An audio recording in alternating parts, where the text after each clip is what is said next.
फ़िरौन तब तक बिल्कुल कंगाल था, दिवालिया था, कर्ज में डूबा हुआ था। कर्ज चुकाने के डर से वह घर में छिपा रहता। इसी वजह से एक-एक करके लेनदार फ़िरौन के घर आने लगे। फ़िरौन बहुत चालाक और धोखेबाज था। सिर्फ धोखेबाज ही नहीं बल्कि बहुत बड़ा ठग भी था, इसलिए कि वह घर में रहते हुए भी दरवाज़ा खुला रखता था ताकि लेनदार समझे कि घर में कोई नहीं है। दिन ब दिन लेनदार कहाँ आते लेकिन फ़िरौन को ना देखकर लौट जाते। फिर फ़िरौन अकेले सोचने लगा, मैं कब तक खुद को इस तरह छिपा सकता हूँ, मुझे खुद को साबित करना ही होगा। उस समय मिस्र आर्थिक दृष्टि से दुनिया में सबसे ऊपर था। फिर फ़िरौन लेनदारों से के डर से रात के अंधेरे में बलक से मिस्र की ओर छिपते हुए निकल पड़ा। पूरी रात सफ़र करने के बाद वो आखिरकार मिस्र पहुंच गया। थोड़ी दूर चलने के बाद उसकी मुलाकात उसके दोस्त हमान से हुई। हमान ने उसे देखते ही पूछा, प्रिय दोस्त, तुम यहाँ क्यों हो, तुम्हारी क्या हालत है? तो फ़िरौन ने कहा, दोस्त हमान, मैं बड़ी मुसीबत में हूँ, लेनदार के डर से भागकर आया हूँ। मैं पूरी तरह से कंगाल हूँ, चारों ओर कर्ज में डूबा हूँ। अब मुझे किसी काम की ज़रूरत है। तब हमान ने कहा, फ़िरौन, मेरी भी यही हालत है, मुझे भी किसी काम की ज़रूरत है। उसके बाद फ़िरौन और हमान काम की तलाश में निकल पड़े। थोड़ी दूर चलने के बाद वे भूखे और प्यास से बेहाल हो गए। दूर से उन्होंने देखा कि एक आदमी तरबूज के खेत में तरबूज काट रहा है। फ़िरौन और हमान धीरे धीरे उस तरबूज के खेत के पास जाकर बोले, चाचा जान, हम बहुत भूखे हैं, क्या हमें कुछ तरबूज खाने को देंगे? यह सुनकर उस आदमी ने उन्हें तरबूज खाने को दिया। दोनों ने पेट भरकर तरबूज खाया और संतुष्ट हो गए। फिर उस तरबूज के खेत के मालिक ने उनसे पूछा, मैंने तुम लोगों को पहले कभी नहीं देखा, तुम कौन हो और कहाँ से आए हो? तब फ़िरौन ने कहा, हम परदेसी हैं, बलक से काम की तलाश में आए हैं।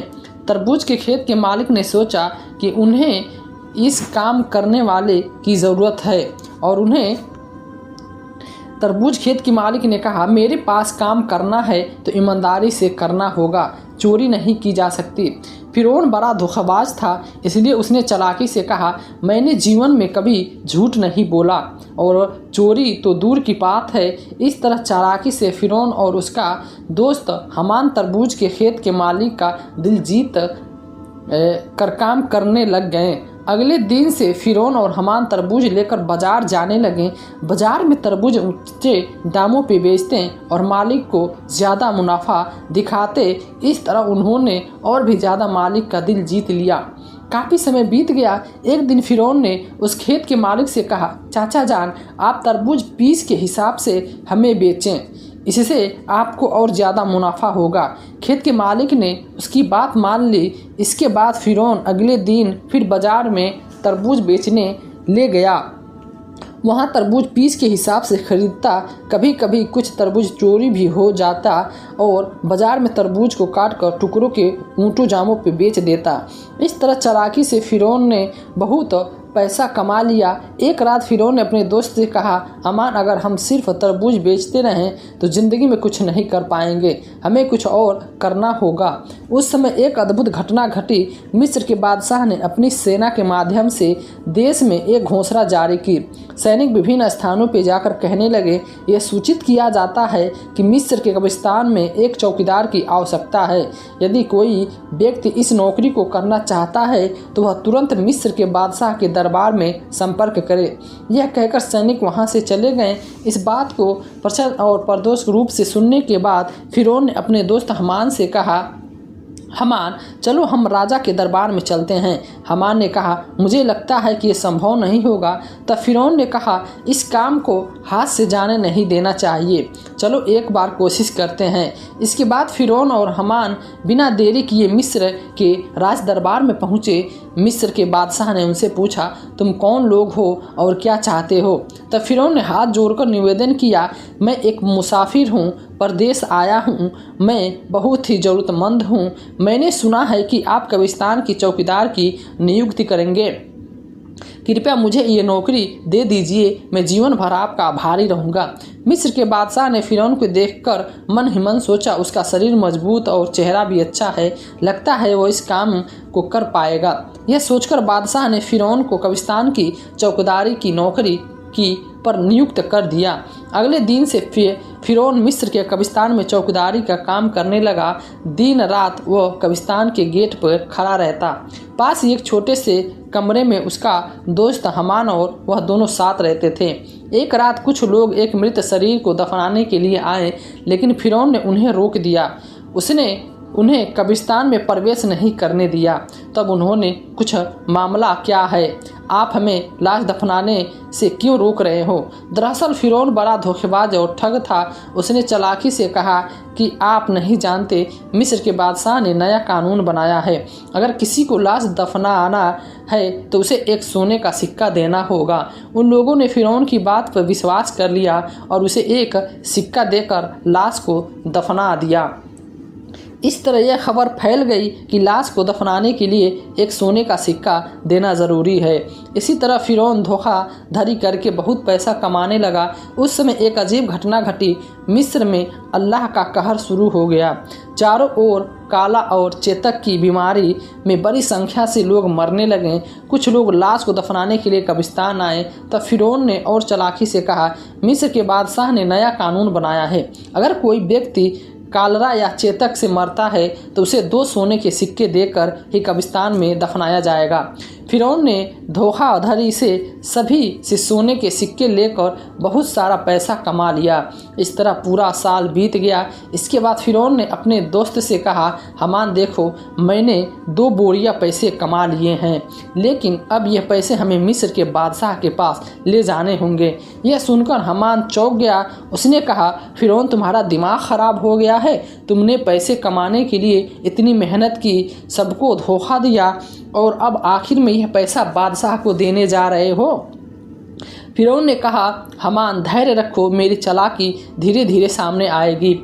इसके बाद बिना देर किए अगले दिन फिरौन और हमान 2 बोरिया सोने के सिक्के लेकर मिस्र के बादशाह के दरबार में पहुंच गए। मिस्र के बादशाह ने उनसे पूछा, क्या बात है, तुम लोग बोरिया लेकर राज दरबार में क्यों आए हो?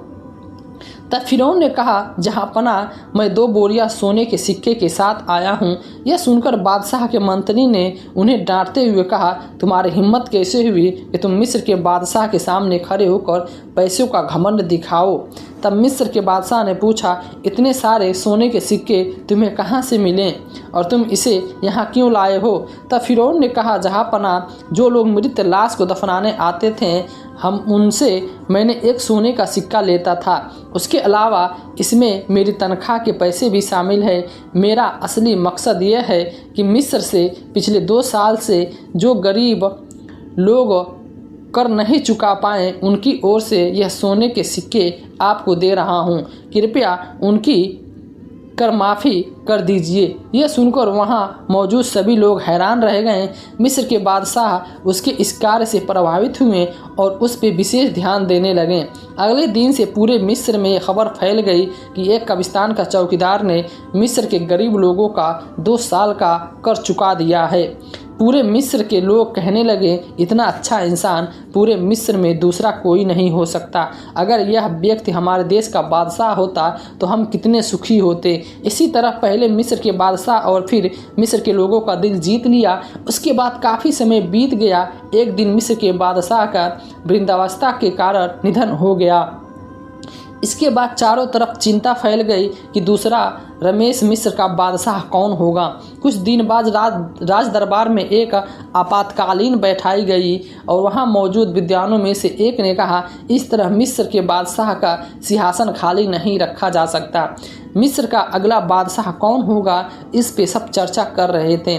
तब वहाँ एक मौजूद व्यक्ति ने कहा, हुजूर, हमें लगता है जो लड़का कब्रिस्तान का चौकीदार है यानी फिरौन, उसकी कद काठी और स्वभाव दोनों ही उपयुक्त है।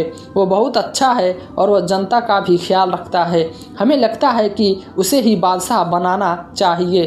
तब वो विद्वान व्यक्ति बोला, ठीक है, तो ऐसा ही हो। सबकी सहमति फिरौन के मिस्र का बादशाह बन गया। जो व्यक्ति एक तरबूज बेचता था जो कभी कब्रिस्तान का चौकीदार था, आज भाग्य के पलटने से वह पूरे मिस्र का बादशाह बन गया।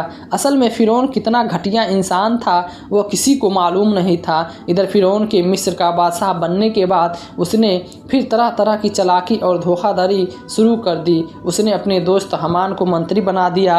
एक दिन फ़िरौन राज दरबार में बैठा था। उसने अचानक घोषणा की, पिछले 1 साल से मिस्र के किसी भी व्यक्ति को कर चुकाने की ज़रूरत नहीं है। यह सभी कर फ़िरौन की ओर से माफ़ किया जाता है। यह खबर सुनकर मिस्र के गरीब लोग बहुत खुश हुए। बाद में जब वहाँ कोई और नहीं था तो हमान ने कहा, दोस्त फ़िरौन, अगर तुम इस तरह सारा कर माफ़ कर दोगे तो बादशाह कैसे चलेगी। फ़िरौन ने कहा, हमारा धैर्य रखो, इसके बाद मैं ऐसी चाल चलूँगा कि जीवन भर हम ही पूरे विश्व के बादशाह बने रहेंगे। ऐसी कोई ताकत नहीं होगी जो हमें हरा सकेगी। इसलिए योजना बनाई होगी। इस बात को कहकर वह दोनों एक एक करके चले गए।